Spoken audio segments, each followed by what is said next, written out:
Hola, espero que te encuentres muy bien. Quiero continuar con todo este proceso de encontrar la mejor versión de nosotros mismos. Hay un tema que es un poco más complejo ya en este punto en el que estamos, que es el tema del pensamiento crítico. Es un tema difícil porque requiere cierta madurez intelectual, emocional, pero también muy importante, porque el pensamiento crítico nos permite tomar buenas decisiones, dirigir bien nuestras vidas y sobre todo ser excelentes ciudadanos, aprender a convivir y aprender a tomar decisiones que ya afectan no solamente nuestras vidas, sino la vida de todas las personas que nos rodean. Quiero empezar en este primer punto con bueno, entonces quiero empezar con una historia muy conocida que es la de un elefante y unos ciegos. Entonces se dice que los ciegos quieren aproximarse a la realidad de lo que es el elefante, pero pues lógicamente con su limitación de no poder ver. ¿Sí? Entonces hay un ciego que está tocando la trompa del elefante, otro que está tocando o palpando de pronto la panza del elefante, otro puede estar palpando la cola del elefante. Cada uno palpa, huele y siente una parte distinta del elefante. Y bueno, esto hace referencia a lo difícil que puede ser captar la realidad, interpretar la realidad, dar razón de un conocimiento de las cosas que ocurren con nuestras limitaciones, las limitaciones que tenemos de nuestras percepciones, de nuestras creencias, de nuestros esquemas de pensamiento, de la cultura en la que vivimos, bueno, cómo hemos sido educados, etcétera, etcétera, etcétera. Y esto nos lleva a tomar tres posiciones, básicamente. Algunas personas asumen el papel de dogmáticos, se vuelven fanáticos de ciertas ideas, de ciertas creencias, y pueden llegar a, inclusive, a matar, a excluir, a ofender, a generar tipos de violencia por este dogmatismo. Lógicamente, se convierten en personas muy rígidas. Hay personas que se vuelven muy relativas. ¿Sí? Entonces asumen una posición de que todo es relativo, ya sería casi todo lo contrario del dogmatismo. Todo es relativo, nada es cierto. Entonces como que se pierde de vista que hay ciertos puntos importantes que nos ayudan a entender lo que está bien, lo que está mal, lo que nos conviene, lo que no nos conviene. Y perdemos como esos puntos básicos cuando volvemos todo tan relativo. Bien, y está otro punto de vista, otra posición, que es el hedonismo, ¿no? El placer, como considerar que lo que nos gusta y nos agrada es bueno y lo que nos disgusta o nos desagrada es malo. Como lo hemos visto, pues no siempre es así. Muchas veces cosas que nos desagradan, que no nos gustan, pueden ser buenas para nosotros. Y muchas cosas que nos agradan, que nos parecen deliciosas, agradables, pueden ser malas para nuestro desarrollo personal. Entonces hay que ir un poquito más allá y salir de estos esquemas del dogma, del relativismo, del placer. Esto se puede hacer encontrándonos con el otro, dialogando con el otro, escuchando al otro, como quitándonos los guantes, quitándonos los prejuicios y empezar a identificar a partir de los datos, de las estadísticas, que nos permiten comparar, que nos permiten complementar, a partir de las preguntas. Muchas veces no preguntamos, y es importante preguntar, ya sea para que otra persona nos aclare o ya sea para que nosotros empecemos a investigar. Hay que hacer hipótesis a partir de esas preguntas, ¿sí? Es como el método científico, ¿no? Recojo datos, hago preguntas, formulo hipótesis, probablemente puede ser esto, hago experimentos, hago pruebas y empiezo también a investigar de más fuentes de información, de otras investigaciones. Esto me permite tener un pensamiento crítico, ir un poco más allá, estudiar los temas a profundidad. Bueno, y así podemos llegar a ciertas conclusiones, pero siempre con la premisa de que no tenemos la verdad completa, de que no somos los dueños de la verdad absoluta y que podemos seguirnos formulando preguntas, podemos seguir recogiendo datos, podemos seguir experimentando, podemos seguir eh, dejándonos sorprender de la vida. Bien, ese era el primer punto. Segundo punto. El segundo punto es un poco complejo, pero muy interesante. me inspiré y de los aportes de Noam Chomsky, un señor supremamente inteligente. En internet encuentran bastante información sobre él, hay muchos libros interesantes en traducción en castellano.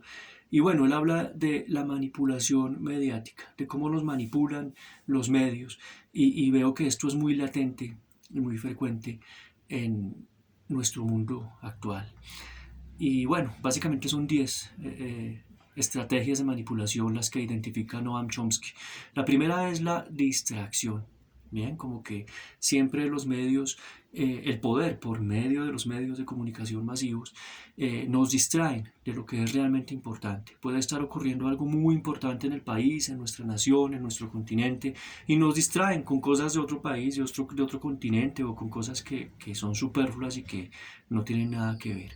Segundo mecanismo de manipulación mediática, crear problemas inexistentes, crear enemigos ficticios, crear cosas que no existen con el mismo objetivo, desviar la atención de lo que sí es importante y crear problemas para los cuales ellos presentan además una solución que probablemente es que ellos sean elegidos o que aprobemos y apoyemos la aprobación de ciertas leyes y ciertas medidas que finalmente pueden ir en contra de nosotros mismos.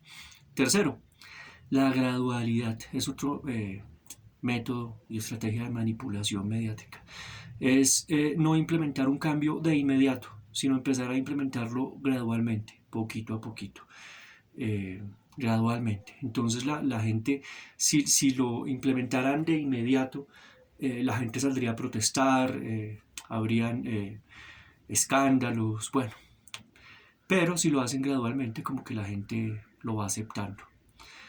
Cuarto, el cuarto método de manipulación identificado por Noam Chomsky es el de diferir, es un poco parecido al de la gradualidad, diferir. Entonces, es decir, vamos a aplicar esta prueba, este impuesto, esta situación, pero no ahora, lo vamos a hacer en 6 meses, en un año, en 5 años, y la gente, la población, está más dispuesta a aceptar cosas que no son de inmediato, sino que son más adelante en el tiempo, pero finalmente pues van a ser con un mal efecto para la población.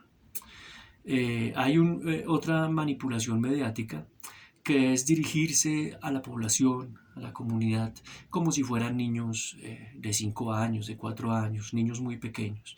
Entonces vemos como muchos líderes le dicen a sus seguidores niños, mijitos, muchachitos, jovencitos, papitos, bueno, los tratan como niños chiquitos y los aconsejan, los guían como si fueran niños pequeñitos.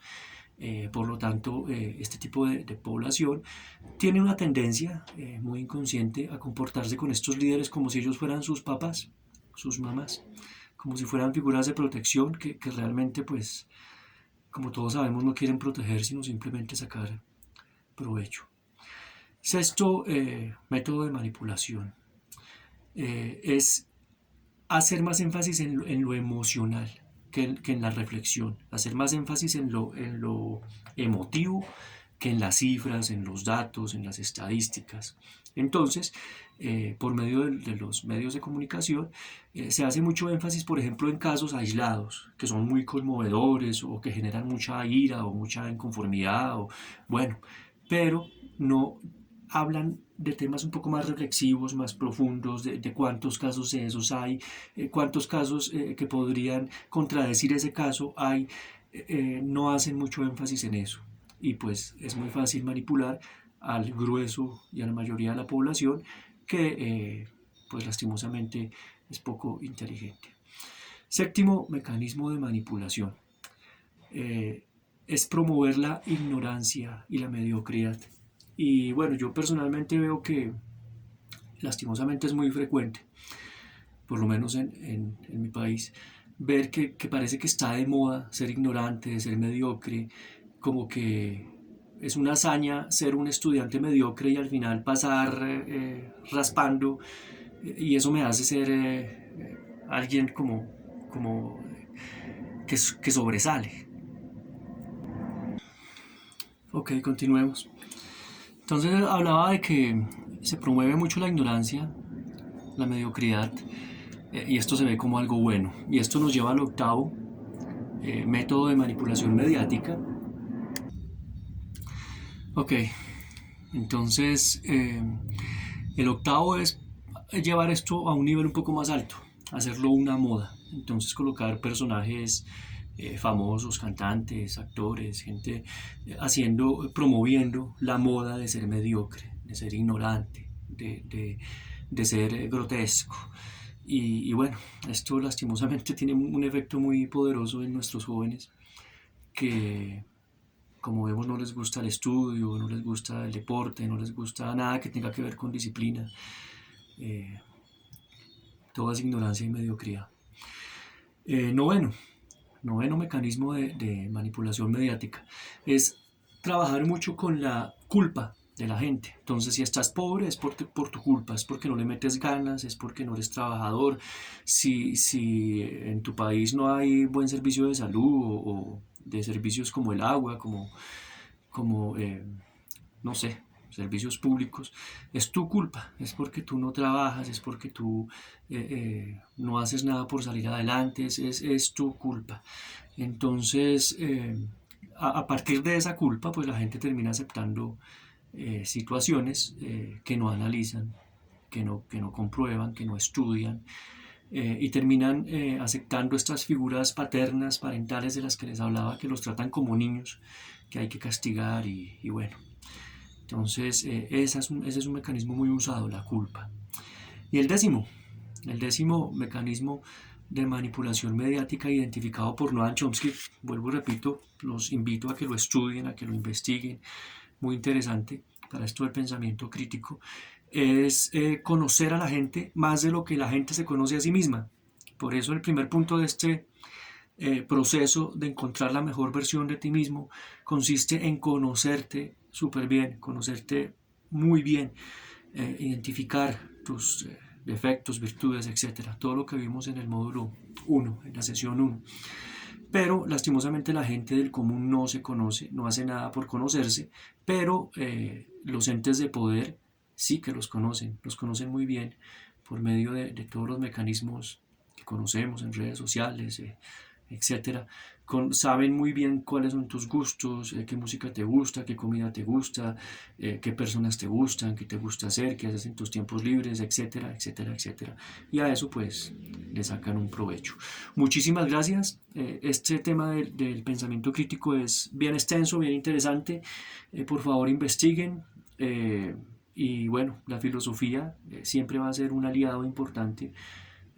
Leer filosofía, escuchar conferencias de filosofía, hablar con filósofos, maravilloso. Esto promueve bastante el pensamiento crítico. Muchas gracias por estar acá.